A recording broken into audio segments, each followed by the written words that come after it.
पहुंचो पहुंचो पहुंचो।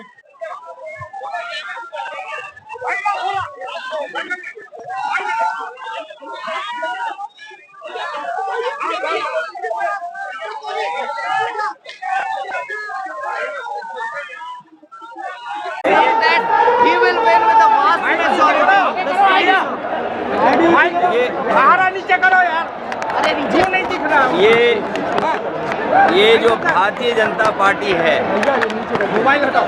ये बुंदेलखंड में आते आते इनका अहंकार खंड खंड हो जाएगा। और ये जो भारतीय जनता पार्टी गिरती हुई पार्टी, जो जिनका गिराव गिरते हुए चला जा रहा है, गर्त में गिरेगा जाके, अब नीचे जा रही है। कितनी नीचे पहुंचेगी इसका कोई हिसाब किताब नहीं है। और जैसे चरण आगे बढ़ रहे हैं, जनता का गुस्सा भी इनके खिलाफ बढ़ता चला जा रहा है। और ये देख लेना आप, जब 7वें चरण में चुनाव आएगा, जनता का गुस्सा इनके खिलाफ 7वें आसमान पर होगा। इन्होंने किसान को धोखा दिया, नौजवानों को नौकरी रोजगार छीन लिए, महंगाई बढ़ा दी, पेपर लीक करा दिए, झूठे इन्वेस्टमेंट मीटिंग दिखाई, डिफेंस एक्सपो झूठा ही दिखाया, और केवल सपने दिखाए, और इनका हर जुमला झूठा निकला।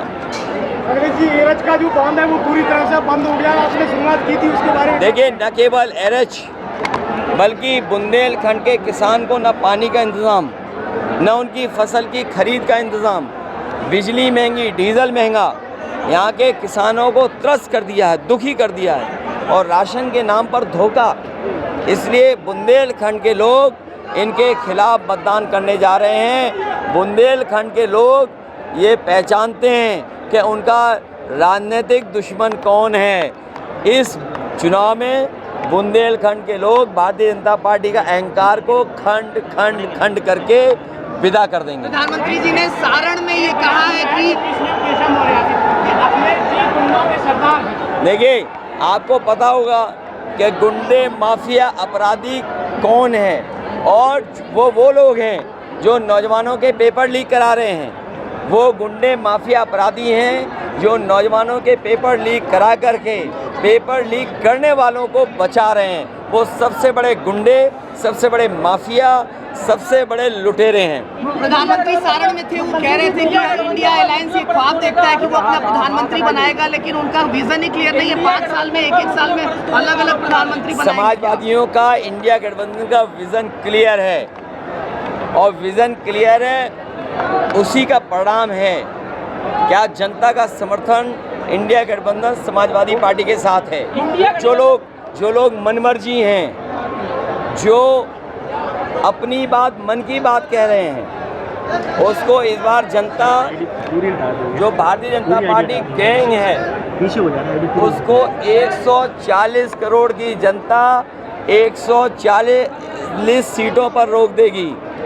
और अब मन की बात कोई नहीं सुनना चाहता, सब संविधान की बात सुनना चाहते हैं। जो मनमर्जी हैं, जो मनमर्जी थे, आत्मतुष्टिकरण करते थे, जो आत्मतुष्टिकरण से प्रसन्न होते थे, उनको जनता जवाब देने जा रही है। 140 करोड़ जनता भारतीय जनता पार्टी के गैंग को 140 सीटों पर रोक। प्रधानमंत्री ने आज नॉमिनेशन फाइल किया, कह रहे हैं कि 14-19 के बाद इस बार ऐतिहासिक मतों से जीतना है 5 लाख। अगर प्रधान सांसद उन्होंने नॉमिनेशन किया है तो कम से कम क्यूटो तो बोले उसको, और हम वाराणसी काशी नहीं बोलते हैं। प्रधान सांसद जी ने क्यूटो में नॉमिनेशन किया है। जो लोग क्यूटो के विजन को धोखा दे करके, मिल गया है रोजगार देंगे, जाइए। जो क्यूटो का विजन दे करके जनता का वोट ले लिए, जनता उन्हीं को तरसा देगी, क्योंकि क्यूटो नहीं बना है। इंडिया गठबंधन में मुस्लिम परस्त होने का आरोप लगा रहे हैं। वो लोग कह रहे हैं जो आत्मतुष्टिकरण में व्यस्त हैं, जो मनमर्जी हैं, जो मन की बात कहते हैं, जो 140 करोड़ लोगों की बात नहीं सुनते, जो संविधान की बात नहीं करते, वो सबसे बड़े आत्म तुष्टीकरण वाले लोग हैं। सुब्रत पाठक ने कल कन्नौज में तमाम बुंदेलखंड में जिसने धोखा दिया, चिकनी चुपड़ी बातें करने वालों ने धोखा दिया, संविधान को ख़त्म करने वालों ने धोखा दिया, जिन्होंने मंदिर धुलवाया उसको बुंदेलखंड की जनता धो देगी इस बार।